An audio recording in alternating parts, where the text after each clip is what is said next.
Hey everyone, welcome to the Acrobatic Arts podcast. I'm Loren, and I will be interviewing some of the top leaders and innovators from the dance and acrobatic industry. If you are a teacher, performer, student, or a lifelong learner like myself, you are sure to find these episodes intriguing and full of inspiration. Acrobatic Arts is passionate about providing current and relevant information for everyone. So please, sit back and enjoy as we share our passion with you and the world. Today we have Acrobatic Arts Master Teacher, Jill Ford. As a successful studio owner, Jill explains the benefits of Acro exams for both dancers and teachers.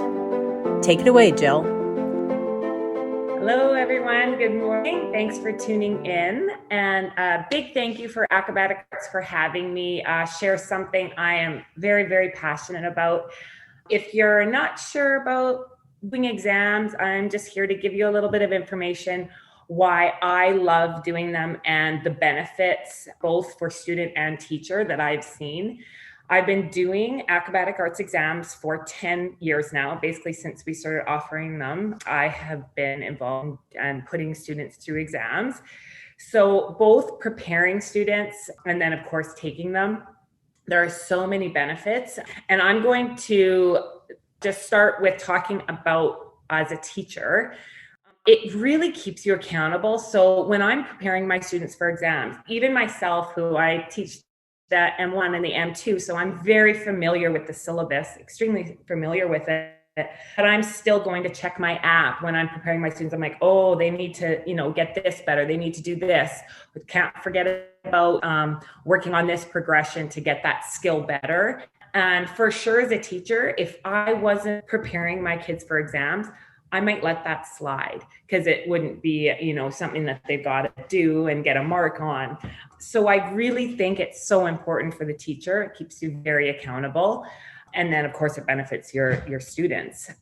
What I love about it too is that you necessarily wouldn't train a one-handed opposite front walkover right and left. You would just train your good leg.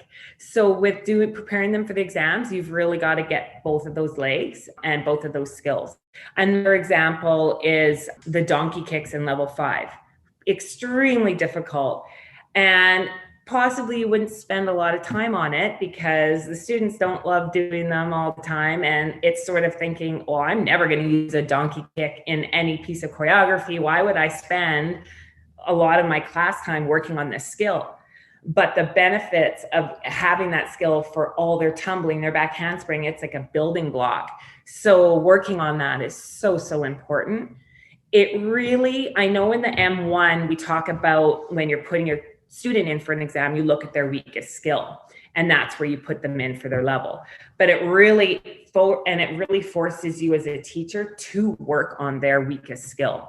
So when I'm preparing my class, during the week and we're getting ready for exams, I think, oh gosh, they're really not good at those, shoulder shrugs, or they're planks, so they can't hold it for a minute yet. That's solid. So we're going to work on those things. I feel as teachers, sometimes we get caught up on, oh, I want them to have that really cool trick that I saw on YouTube or I saw on Instagram. We're going to work on that. And sometimes because I want it in their choreography. And I think as teachers, we get caught up in that and maybe work on those kind of fun skills too often. And maybe our students don't have all of the necessary strength and flexibility and things to back that skill up, which of course leads to injury. So I firmly believe that doing these exams and making sure they've got all those little nitty-gritty things is so very important. And then, work on that fun stuff. And then, as a teacher, like they're ready for it. And usually they'll get those different skills very, very, very quickly. So if they've got that beautiful front walkover with square hips on both sides, they're going to get all those variations very quickly. I also feel like my acro dancers that have done an exam every year at my studio, I don't make it mandatory. I don't like the word mandatory, but I do strongly recommend, and most do their exams. I feel like the kids that have done it every year huge difference from the kids that maybe only did a few exams. And then when they got older, because of course the exams get harder and harder every year, and to motivate sometimes those teenagers is difficult. But I feel like those kids that have done it, and then when they go into competition for acro category, they're placing really high, they're doing extremely well. They can execute their skills. Like, I don't worry watching them on stage. Oh, they're gonna come up already, they're gonna land it. Oh, I'm totally confident, because they've trained it so much to do in their exams, and they've got those skills. So that's another thing. I have no worry watching them and worrying about them executing on stage.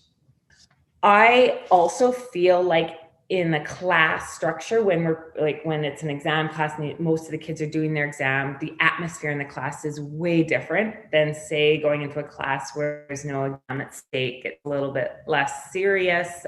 Your attendance is way, way better when you're preparing for exam, because they know they got to be there. They got to get all those skills. So their attendance is amazing. And their work ethic is just, everybody needs something that they're working towards. So I really feel like, yes, they can have a competition, but that's different. It's a choreography. So when you're in your class for technique and they've got this exam working towards, they are there, they're committed, they're focused, and kids need that. I think that's really an important piece to their training. Also, it makes your class planning very easy, because okay, this student's doing level 6 exam, this one's doing 8 exam, or whatever you have in your class, and you're really focusing on those skills. What I also want to suggest when I'm working on my exams, we do our exams in February every year. So starting in the fall in September, we start training really hard on their level. But I always save time in class to work on variations, other things as well. The majority of a class is that exam, but I always give them the extra things. You don't want the kids to get bored. You want them to keep loving it. So if they're only working on their good leg and bad leg cartwheels in tumbling, they may tune out. So I always say, it's ready. You've got it's that standard, both legs. Okay, now we're going to one hands. Now we're going to crossovers. Now we're going to flying cartwheels. So as soon as they have it, even though they're just going in for their level 3 exam or level 4 exam, and they've got their one hands very well, I always move them on. So just be leery of that. Even if you spend a few minutes at the end of your class, always give them that little bit of extra, and they'll keep coming back for more. I promise. Okay, so for students, here's the big one. I feel like the biggest thing for a benefit for students is they will work on skills that they necessarily would not work on. Like same arm walkover in pre-pro 1 on both legs. That is a skill that they may not work on, and extremely hard to get on your opposite leg, and they're going to work on it because they have to do an exam. It's going to force them to get it. I have a couple of cool little stories about how much motivation exams provide your students. I had a little student doing her level 3, so she had to get it was ball bridge. And it was about 6 weeks before the exam, and she wasn't even close. So I didn't want to necessarily say, so sorry, you're not doing your exam. You don't have that skill. Every student you have to use your judgment on. But for this student, I knew, okay, I think if she works on it and has that little piece of, if I don't get this, I can't do my exam, I think it will work. So I brought her mom in. I showed her mom with her daughter, like the skill, how it's supposed to be, and where Sophie was at. And I said, if she doesn't get this, I can't put her in the exam because there's so much bridge work in level 3. She's really got to have this. And if she gets this bridge, all her bridge work is going to improve. So within 2 weeks, I think, she had that skill perfect. So I feel to this day, and this was years ago, that if she didn't have that exam that she had to do, if I said, no, you can't do your exam this year, you don't have that skill, she would have checked out, and that would have been it. She wouldn't have worked on the skill, because why bother? I don't get to do my exam. But because I was allowing her to do it, if she had it, she had that motivation to just get that skill, and it was amazing. Another really great story, I had my level 8s doing their mock exam one year, and it was a week before their exam. So we do a practice exam before. And I know Wendy Holmquist talked about mock exams and preparing exams. So I'm not going to talk about that. Go back on the Resource Center and look that course up if you want information on doing mock exams and how to get your kids ready for exams. That's all there. It's a really great mini session. Okay, so I have my level 8s. We do our mock exam. And there was at least 2 skills that they couldn't do. Back handspring, they were having mental blocks about it. And one of their walkovers, they couldn't do. And maybe something else too. Anyways, I was like, we might have to pull you guys. Like, I don't think we're going to be able to do this. Like, you can't go in there and not be able to have 3 skills. Like, that's not good. So we had a lot of conversations. I called Acro admin, giving them my thing. Can I pull them and do it later? It was back and forth. I talked with the girls and they said, nope, we're going for it. We're going to get those skills. They put their minds to it. And every chance that week that they could get into the studio and work and practice, and they did. And not only did they master all those tricks and get over that mental block and just like mind over matter, get it, they came out with distinction in their exam. So that's my best success story. And if they didn't have the exam, I think to this day, they still wouldn't have those skills. So the motivation and, getting those skills that the kids really would never want to work on is the best benefit. I can share with you with my 10 years of experience of doing them. I mean, acrobatic arts is globally known now, very well known across the world. And if they're going to pursue dance and acro, if they have that on their resume, that's a huge check. So that looks great too. And that's helpful. The other thing is, I know we've all experienced this year with COVID and Zoom and, oh no, this competition is canceled, and no, we can't go to this convention, and things are getting taken away this past year and a half. And it's been really hard on these kids mentally, physically.